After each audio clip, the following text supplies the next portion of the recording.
Salam sahabat firman yang diberkati Tuhan. Kita bersyukur karena kita mengakhiri kuartal ketiga. Pada minggu ini kita dapat ada pelajaran rohani yang ke-13. Minggu depan kita akan ketemu pada kuartal yang terakhir. Sebelum kita mempelajari firman, mari kita berdoa. Bapa kami di surga, sedia kami mempelajari firman-Mu. Kami mohon kiranya Roh Kudus menyanggupkan kami, sehingga kami boleh mengerti maksud Tuhan. Dan kami dituntun untuk lebih mengenal Yesus sebagai juru selamat pribadi kami. Kami menyerahkan dalam tangan kasih Tuhan di dalam nama Yesus juru selamat kami. Amin. Judul pelajaran kita pada minggu ini adalah Kristus dalam cawan lebur. Ayat inti terdapat dalam Matius 27 ayat 46. Firman Tuhan, kira-kira jam 3 berserulah Yesus dengan suara nyaring.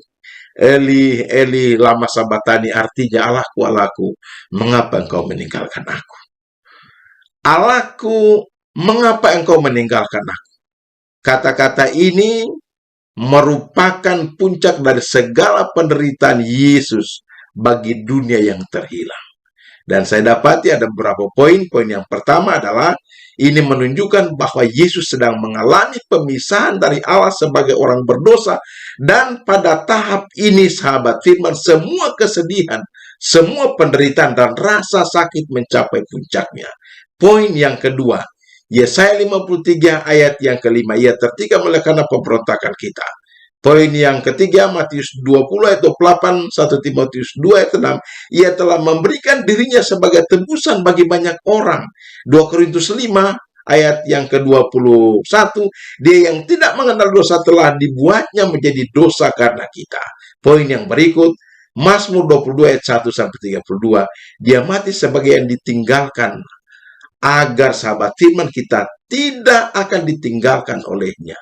Poin yang terakhir, kita baca 1 Petrus 1:19, demikianlah kita ditebus oleh penderitanya. Sahabat firman yang diberkati Tuhan, sadar atau tidak sadar, kita dilahirkan di dunia yang penuh dosa ini dan kita terlibat dalam konflik yang baik dan yang jahat.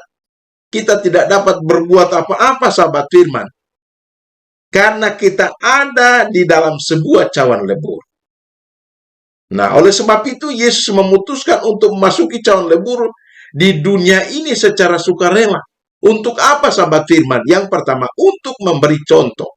Dalam Ibrani pasal 4 ayat 15. Yang kedua, untuk memikul cawan lebur yang lebih intens dan khusus sehingga kita dapat menemukan harapan dalam cawan lebur kita sendiri. Mari kita lihat ada beberapa poin penting dari pelajaran pada minggu ini. Poin yang pertama, cawan lebur pada masa kecilnya. Mungkinkah sesuatu yang baik datang dari Nazaret? Yohanes 1 ayat 46.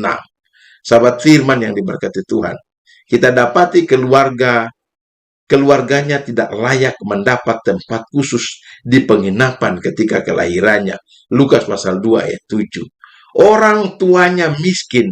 Lukas 2 ayat 24 22 sampai 24 dan Imamat 12 ayat 6 sampai 8. Dan Herodes mencoba membunuhnya ketika dia masih bayi. Matius 2 ayat 13. Dia, Yesus, dibesarkan di kota dengan reputasi buruk. Yohanes 1 ayat 46. Nah, sahabat firman, kita terkadang diejek dan dihina hanya karena berusaha hidup sesuai dengan kehendak Tuhan. Dan sahabat firman, bayangkan apa yang harus Yesus hadapi selama masa kanak-kanak dan masa mudanya. Dia melakukan semuanya sesuai dengan kehendak Tuhan. Dia adalah satu-satunya orang yang tidak berdosa di antara orang-orang yang berdosa. Poin yang kedua, cawan lebur dalam pelayanan. Dia dihina dan dihindari orang, seorang yang penuh dengan kesengsaraan dan yang biasa menderita kesakitan. Ia sangat dihina sehingga orang menutup mukanya terhadap dia. Dan bagi kita pun dia tidak masuk hitungan. Yesaya 53 ayat 3. Ayat ini mengkisahkan, memberikan informasi rohani bahwa selama pelayanan Yesus berjalan keliling dari desa ke desa, sambil dari kota ke kota, sambil berbuat baik dan menyembuhkan semua orang yang dikuasai iblis, sebab Allah menyertai dia. Kisah 10 ayat 38. Namun apa yang terjadi? Dia dituduh telah membuat perjanjian dengan iblis. Matius 12 ayat 24. Yang berikut, tetangga dan kerabatnya memandang rendah dia. Matius 13 ayat 55 sampai 57, Yohanes 7 ayat 5. Lalu yang berikut, beberapa kali orang-orang mencoba membunuhnya. Kisah ini terdapat di dalam Lukas 4 ayat 29 sampai 30, Yohanes pasal 8 ayat yang ke-59, Yohanes pasal 10 ayat 31. Sahabat Tuhan yang berkat Tuhan, Yesus menangis tentang penolakan mereka, yang mana dia datang untuk menyelamatkan mereka. Matius 23 ayat 37, Yohanes 1 ayat 10 sampai ayat yang ke-11. Kita berpindah kepada poin yang ketiga, cawan lebur di Getsemani. Lalu katanya kepada mereka, hatiku sangat sedih seperti mau mati rasanya. Tinggallah di sini dan berjaga-jagalah. Markus pasal 14 ayat 34. Sahabat firman yang berkati Tuhan, Yesus melihat pengorbanan di bait suci ketika dia berusia 12 tahun. Kemudian segera memahami misinya. Yesus adalah anak domba Allah yang menghapus dosa dunia. Yohanes 1 ayat 29. Dan di Getsemani, Yesus akhirnya menghadapi takdirnya.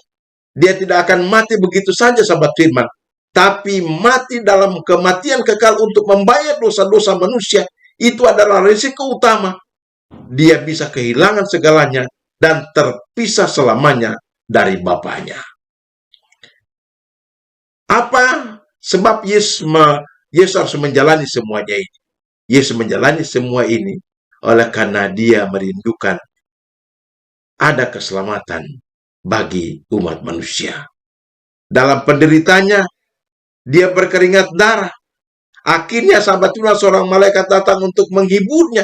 Dia membuat keputusan, dia akan minum cawan rasa sakit karena dia mengasihi saudara dan saya. Lukas 22 ayat 39 sampai 45. Kita berpindah pada poin yang berikut, cawan lebur di kayu salib.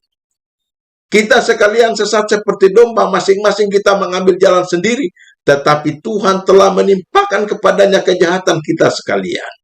Yesaya 53 ayat yang ke-6. Sahabat Tuhan yang berkati Tuhan, Yesus dihukum mati dengan cara yang paling memalukan saat itu, dengan penyaliban. Namun semua yang terjadi di sekitar salib itu adalah kesaksian dari pengorbanan penebusan Yesus. Dan itu bukan hanya kematian yang salah dari orang yang tidak bersalah. Tempat itu dikelilingi oleh kegelapan. Lukas pasal 23 ayat 44. Tabir bilik Maha Kudus terbelah dua. Markus 15 ayat 38. Murka Allah terhadap dosa dielakkan dari kita kepada Kristus. Dan sahabat firman, dia menanggung dosa-dosa kita. Padanya Yesus menderita kematian kedua untuk menggantikan kita sehingga kita dapat hidup untuk dia. Di dalam Wahyu pasal 20 ayat yang ke-6. Kita berpindah pada poin yang terakhir. Dalam cawan lebur bersama Kristus. Sebaliknya, bersukacitalah sesuai dengan bagian yang kamu dapat dalam penderitaan Kristus, supaya kamu juga boleh bergembira dan bersukacita pada waktu ia menyatakan kemuliaannya. 1 Petrus 4 ayat 13. Ketika kita membacakan 1 Petrus 4 ayat 13, apa pelajaran yang penting dari bagian mengapa Yesus menghadapi cawan lebur? Yang pertama, sahabat firman, kita dapat yakin bahwa dia memahami kita karena dia sebaliknya sama dengan kita. Ia telah dicobai hanya tidak berbuat dosa. Ibrani pasal 4 ayat 15. Selain itu, penderitanya lebih besar daripada kita karena kemurnian moralnya.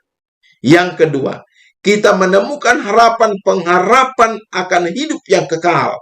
Titus pasal 1 ayat 2. Cawan lebur sementara kita terasa kecil ketika kita melihatnya melalui lensa kekekalan. Dan tidak peduli sahabat firman masalah kita dalam hidup ini, kita harus selalu bersyukur kepada Yesus untuk hidup yang tulus dan pengorbanannya yang sempurna. Berkat dari Yesus, bahkan cawan lebur dapat memampukan saudara dan saya untuk menjalani kehidupan, dapat memampukan saudara dan saya untuk mendapatkan keselamatan yang diberikan Tuhan kepada kita yang mengasihi Dia. Mengakhiri firman ini, saya akan membacakan satu pernyataan kutipan yang sangat penting, bahwa saat kita berpisah dari dunia dan kebiasaannya, kita akan bertemu dengan ketidaksenangan orang-orang duniawi, dan dunia membenci dia yang merupakan perwujudan kebijakan karena dia lebih baik daripada mereka. Yang berikut, jika yang mulia surga datang ke dunia ini dan mengalami kehidupan penghinaan dan suatu kematian yang memalukan, mengapa kita harus mundur karena ketaatan melibatkan salib? Poin yang terakhir, jika dia dianiaya, dapatkah kita mengharapkan perlakuan yang lebih baik? Dia akan menghibur dan mendukung semua orang yang datang kepadanya untuk meminta pertolongan. Datanglah sahabat firman, datang pada Yesus saat ini. Menyerahkan diri pada Yesus. Dia akan menolong saudara dan saya. Janji Tuhan pasti dalam firman yang kita pelajari pada hari ini. Tuhan Yesus memberkati kita. Mari berdoa. Kami bersyukur Bapa di surga, kami mengakhiri akan pelajaran rohani pada kuartal ini. Kami mohon kiranya Roh Kudus akan menuntun kami untuk lebih mengenal Yesus sebagai juru selamat pribadi, menyerahkan diri kami kepada Yesus, karena pelajaran pada minggu ini kami dapati bahwa Yesus mau menyelamatkan kami. Ajarlah kami untuk kami selalu menyerahkan diri padamu pada hari ini, sampai sejauh mana Tuhan izinkan kami ada di dunia ini. Terima kasih Bapa di surga akan berkat rohani yang kami peroleh. Kami menyerahkan hidup dalam tangan kasih Tuhan. Ini doa kami, persembahkan doa ini hanya dalam nama Yesus Juru Selamat kami. Amin.